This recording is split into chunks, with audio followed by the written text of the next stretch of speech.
তাদেরকে বিভিন্নভাবে অনুরোধ করছি আমাদের এই লাইনকে সোজা করে সবাই লাইনে, বিশেষ করে মুসলিম দেশগুলোকে আমরা আহ্বান জানাবো যাতে আমরা জ্ঞানে বিজ্ঞানে মুসলমানরা যদি আসলে শক্তিশালী না হয় তাহলে এই পাশ্চাত্য খ্রিস্টান শক্তি এবং ইহুদি শক্তির বিরুদ্ধে মুসলমানরা শুধু আমরা এই ধরনের রাজনৈতিক কর্মসূচি দিয়ে তাদেরকে আমরা দমন পাবো। আমরা পাশাপাশি মুসলিম রাষ্ট্রগুলোকে আমরা আহ্বান জানাবো জ্ঞান বিজ্ঞানে মুসলমানরা এক সময় সমস্ত বিশ্বের নেতৃত্ব দিয়েছে রাজনীতির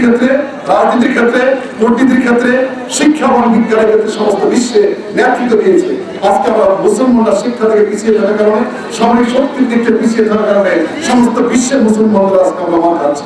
আজকে আমরা মুসলিম রাষ্ট্রগুলোকে, ছাত্র সমাজকে আমরা আহ্বান জানাবো জ্ঞানে বিজ্ঞান আমাদের সমৃদ্ধ হতে হবে, তবেই আমরা এই ধরনের শক্তির বিরুদ্ধে আমরা রুখে দাঁড়াতে পারবো।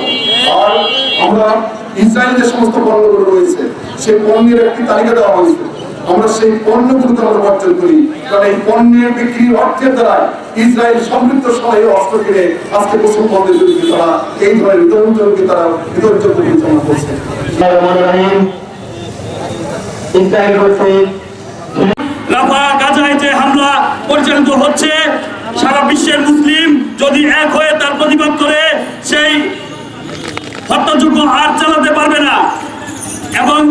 অতি বিলম্বে আপনারা এই সারা বিশ্বের মুসলিম উম্মাহ এক হয়ে এর প্রতিবাদ ও নিন্দা জানাবেন এবং বাংলাদেশ সরকারের প্রতি আহ্বান জানাই যে ইসরায়েলি পণ্য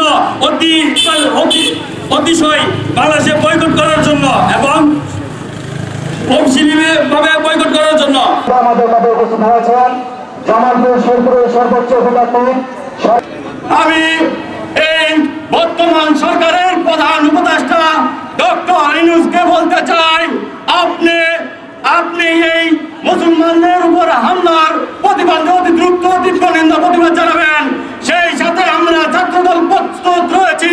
যদি আমাদেরকে যুদ্ধের মাঠে যেতে হয় দেশ নায়ক জনাব তারেক রহমানের নেতৃত্বে যে কোনো মুসলিমের আন্দোলনের ডাকে আমরা আমাদের জীবন দিতেও পিছপা হব না। প্রিয় বন্ধুরা, আমার এছাড়াও শহর এবং জেলা